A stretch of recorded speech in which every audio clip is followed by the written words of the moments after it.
everyone. We're here with Lance Healy. Yes, That's me. I know. Lance and I have known each other way too long. For a while. a while, if you will. A while. So, what's been going on in the world of innovative learning?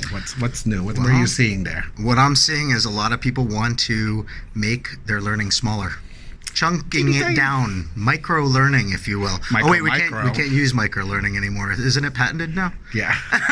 Nano learning. Nano or something smaller than nano. There you go. So what I'm seeing in my current role is that content curation has been a huge thing nowadays. Yeah. So people are wanting to organize their content, make it searchable. Mm-hmm. A lot of times content of the past was built these large modules, and if you wanted to try to find something specific in those modules, it was very difficult to find. Right. So a lot of organizations now are chunking it down into smaller pieces, organizing it in a content management system, using single source publishing, the whole 9 yards. So that, I think, is a pretty prevalent topic nowadays in e-learning. Right.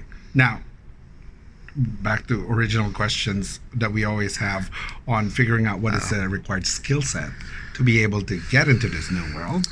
What do we need to train our new students? Well, I mean, I see a shift in the industry.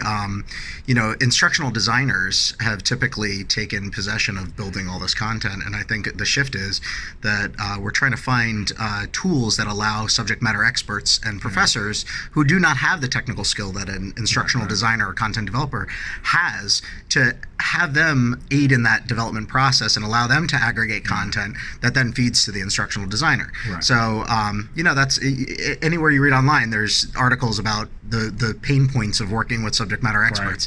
And one thing that my company is trying to do, is appease that process and make it so that the subject matter experts are taking ownership. Right. The organization is able to capture knowledge assets directly from the people that have that expertise and allow that to work into the content development workflow. Very good. Now, what should we tell the guys is, piece of advice in this wonderful, crazy world of training that we've been around in for a piece decades. of advice. I always love these spontaneous interviews. I know, right?